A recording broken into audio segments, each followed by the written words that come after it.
అందరికీ నమస్కారం. Welcome to my channel. మిత్రులారా, ఇవాల్టి మన కథ భార్య, ఇద్దరు కొడుకులు, కోడళ్ళు, మనవడు, మనవరాలు ఉన్న ఉమ్మడి కుటుంబాన్ని వస్త్ర వ్యాపారం చేస్తూ తన భుజానే మోస్తూ ఉన్న వ్యక్తి ప్రసాద్ గారు. భార్య శాంభవి ఎప్పుడూ భర్త మాటకు ఎదురు చెప్పదు. ఇద్దరు కొడుకులు సురేష్, సునీల్ తండ్రితో దుకాణంలో కూర్చోవడం చిన్నతనంగా భావించి చిన్న చిన్న ఉద్యోగాలు చేస్తున్నారు. సంపాదన ఎక్కువగా లేని కారణంగా నాన్నగారి సంపాదన మీదే ఆధారపడుతూ ఉండేవాళ్ళు. కోడళ్ళు జ్యోతి, సంధ్య అత్తగారి నుండి పెత్తనం లాక్కోవాలని ఎదురు చూస్తూ ఉన్న వ్యక్తులు. ఒక మనవడు, మనవరాలు. ఇక కథలోకి వెళ్తే, ప్రసాద్ గారు తన శ్రీమతి శాంభవితో తన గదిలో కూర్చొని ఎప్పుడూ మాట్లాడుతున్నట్లే వ్యాపారం గురించి వివరిస్తూ ఉండగా గదిలోకి వచ్చిన పెద్ద కొడుకు, నాన్న బీరువా తాళం ఇవ్వరా, డబ్బు తీసుకుంటాను, కాస్త అవసరం ఉంది, 15,000 అన్నాడు. ఆ మాటలు విన్న తండ్రి, అంత డబ్బు దేనికిరా, మీకు తెలుసు కదా నాన్న, కార్ రిపేర్కి ఇవ్వాలని. సరే అయితే శాంభవి, ఆ తాళాలు వాడికి ఇవ్వు అన్నారు. శాంభవి వెంటనే తాళాల గుత్తు తీసి కొడుక్కి ఇచ్చింది. కొడుకు ఇంకా గది నుండి వెళ్ళనేలేదు. ఈలోపు చిన్న కొడుకు గదిలోకి వచ్చి, నాన్న పిల్లలకు స్కూల్ ఫీజు కట్టాలి, 20,000 రూపాయలు కావాలి అన్నాడు. నా జీతం ఇంకా రాలేదు, వస్తే మీ డబ్బు మీకు తిరిగి ఇచ్చేస్తా అన్నాడు. ప్రసాద్ గారికి తెలుసు, ఇద్దరూ కూడా ఆ డబ్బు అవసరాలకి వాడుకుంటారని, తిరిగి ఇయ్యరని. కానీ ప్రసాద్ గారు ఎప్పుడూ కూడా పిల్లలకు డబ్బు ఇవ్వను అని చెప్పనే లేదు ఇప్పటి వరకు. ఇక బీరువా తాళాలు ఎప్పుడూ బీరువా ప్రక్కనే గల అలమరాలో ఉంటాయి, కానీ ఎవ్వరూ వాటిని తన తండ్రి పర్మిషన్ లేనిదే తాకరు. ఎందుకంటే పిల్లలకు డబ్బు ఇవ్వటానికి ఎప్పుడూ కూడా వెనకాడరు ప్రసాద్ గారు. శాంభవి ఎప్పుడూ భర్తకు చెబుతూనే ఉంటుంది, పిల్లలకు అలా డబ్బు ఇయ్యకండి అని. కానీ భార్య మాటలు అస్సలు పట్టించుకోరు ప్రసాద్.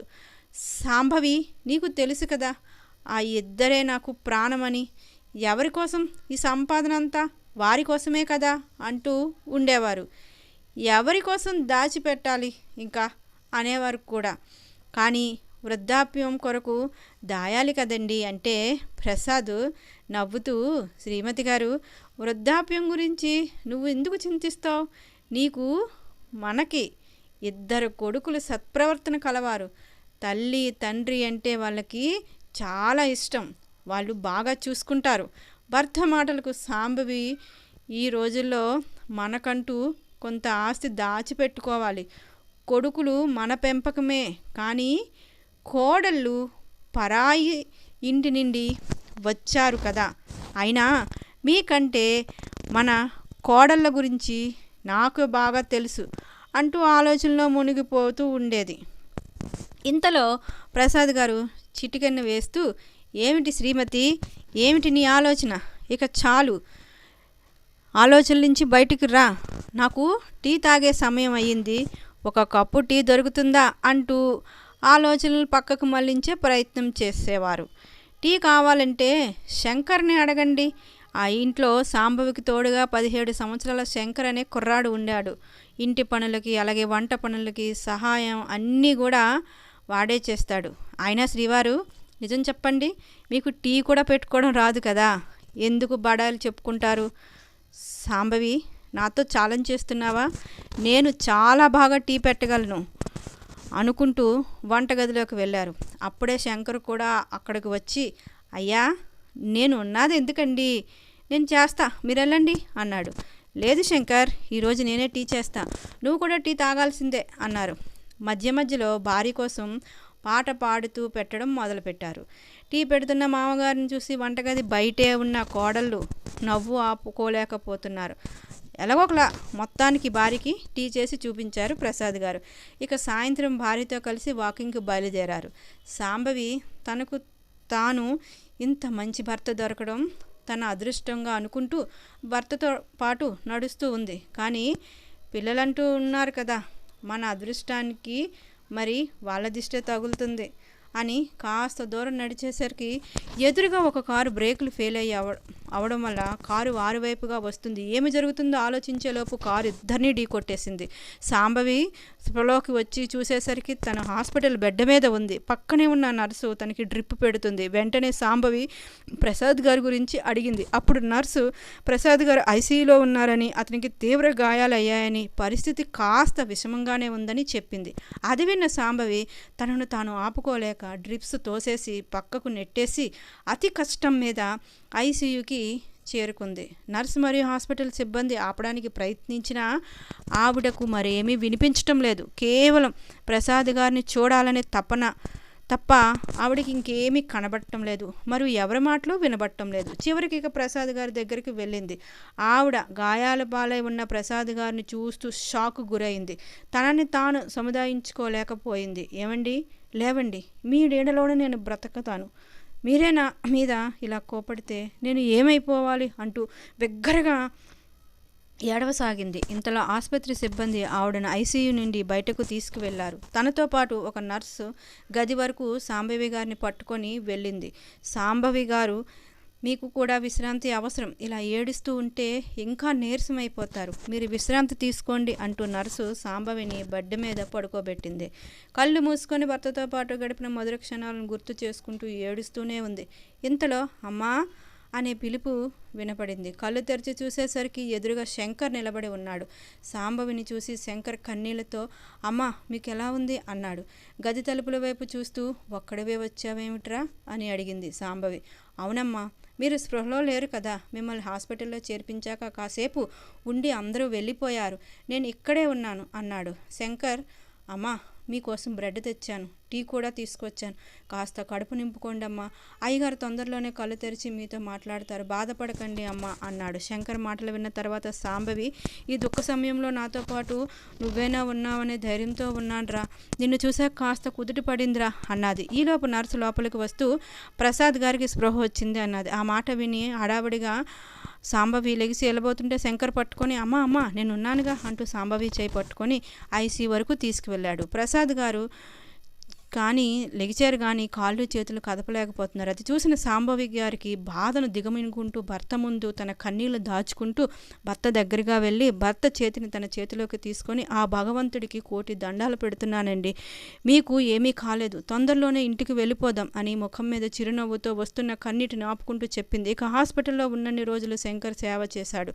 కొడుకులు కనీసం అటువైపు రానైనా రాలేదు. ఆరోగ్యం కుదిరిపడ్డాక ఇద్దరిని డిశ్చార్జ్ చేశారు. డిశ్చార్జ్ అయ్యి ఇంటికి వచ్చారు. కానీ ప్రసాద్ గారు మునుపట్లా నడవలేకపోతున్నారు. వీల్ చైర్కి అంకితమైపోయారు. రోజులు గడుస్తున్నాయి. ఇప్పటిదాకా తన 2 కళ్ళు కొడుకులే అనుకున్నారు. కానీ కొడుకులు కష్టం తెలియకుండా తల్లిదండ్రులు పెంచారు. కానీ ఇప్పుడు ఆ కొడుకులకే ఈ తల్లిదండ్రులు భారమైపోయారు. ప్రసాద్ గారి బాగోగులన్నీ సాంబవి గారి శంకర్ సహాయంతో చూసుకుంటూ ఉండేది.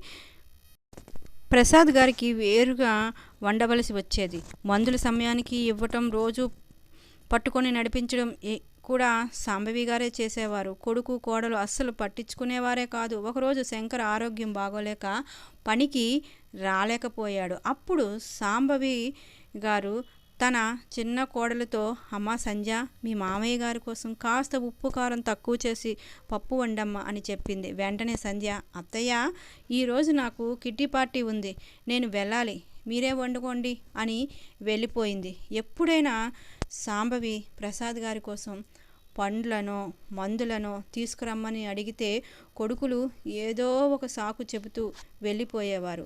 కోడలు కూడా ఇక ఇప్పుడు మామయ్య గారు మునుపటిలా ఆరోగ్యం బాగాలేనందున ఎందుకు వారికి ఊరికనే మీరు డబ్బులు ఖర్చు చేస్తారు అత్తయ్య అనేవారు.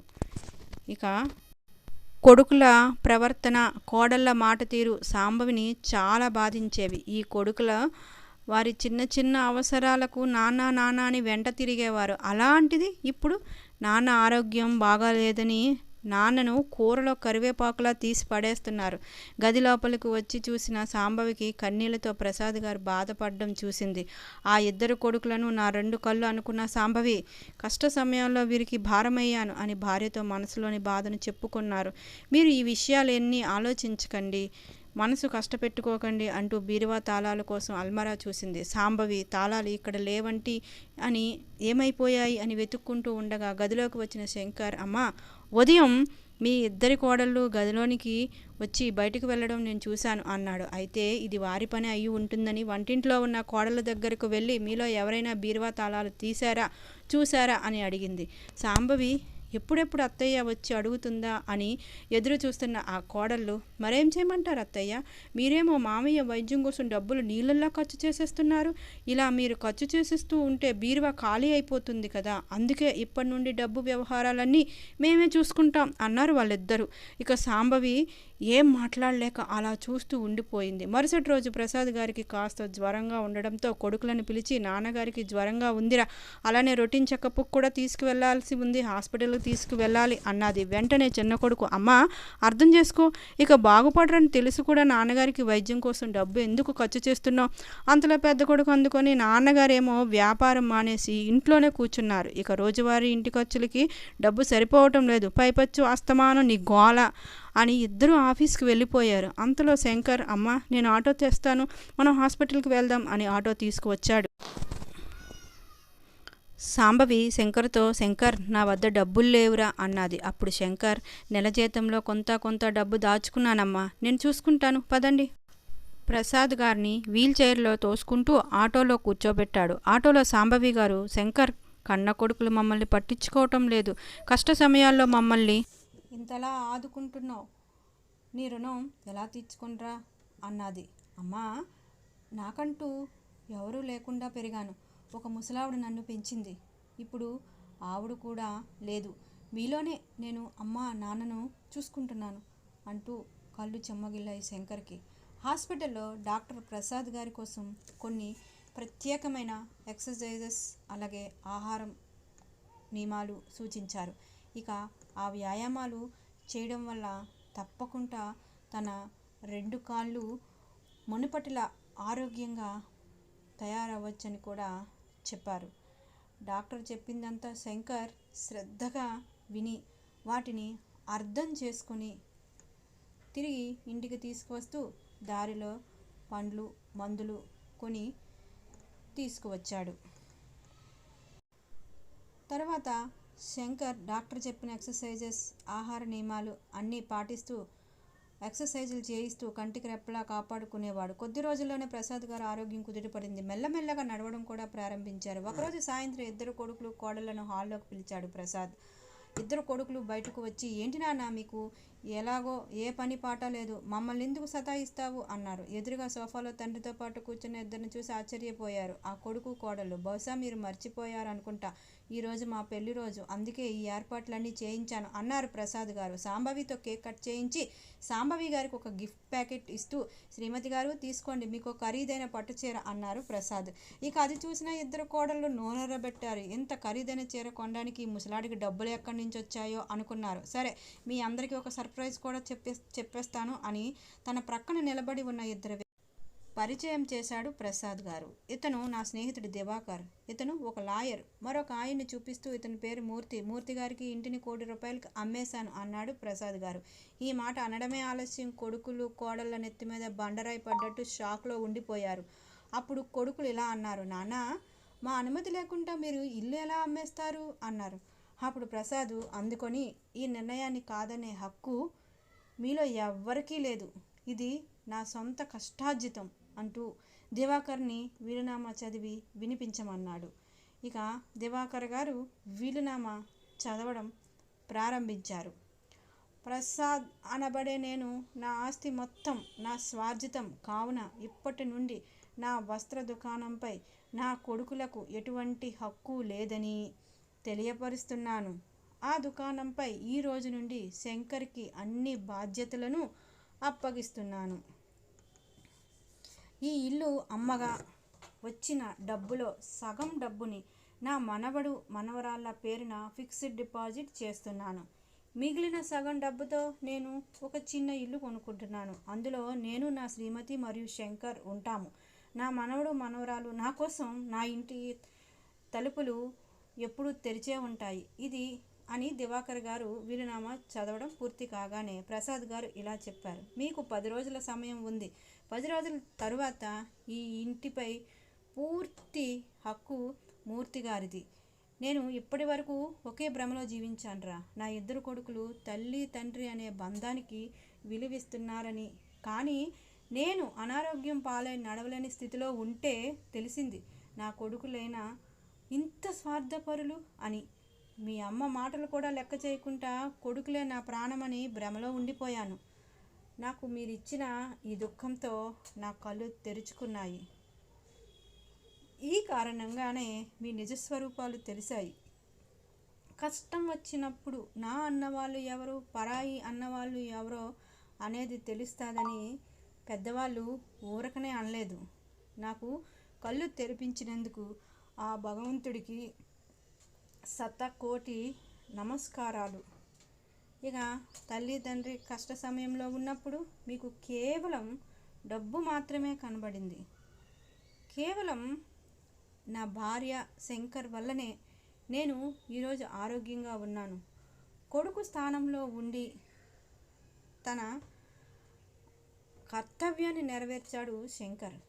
ఇద్దరు కోడళ్ళు కొడుకులు అత్తగారి కాళ్ళ మీద పడి, అత్తయ్య మేము కూడా మీ పిల్లలమే కదా, మీరేనా మామయ్య గారితో చెప్పండి, ఇలా వెళ్ళిపోమ్మంటే ఎక్కడికి వెళ్ళిపోతాం అత్తయ్య అంటూ ఏ ఊరు వెళ్ళిపోతాం అని బ్రతిమలాడారు. అత్తగారి నుంచి సానుకూల స్పందన వస్తుందని కోడళ్ళు ఆశించారు. కానీ వాళ్ళ ఆశలపైన అత్తగారు శాంభవి నీళ్లు జల్లుతూ, ఆ మాట ఆ రోజు ఎందుకు గుర్తులేదమ్మా మీకు? మీ మామయ్య గారి ఆరోగ్యం బాగా లేనప్పుడు సహాయం కోసం మిమ్మల్ని వేడుకున్నాను, అర్జించాను, ప్రార్థించాను. కానీ మీరు లెక్క చెయ్యలేదు. ఎప్పటికైనా మీ మామయ్య గారి కళ్ళు తెరుచుకున్నందుకు సంతోషం. సామాన్లు సర్దుకోండి, ఇంటి నుంచి వెళ్ళడానికి సిద్ధం కండి అన్నారు. కొడుకు కోడళ్లకు వారు చేసిన పనులకు శిక్ష మరియు గుణపాఠం రెండూ కూడా ఒకేసారి దొరికాయి. మిత్రులారా, మీకు ఈ కథ నచ్చినట్లయితే ప్లీజ్ సబ్స్క్రైబ్ చేసుకుంటారని ఆశిస్తున్నా.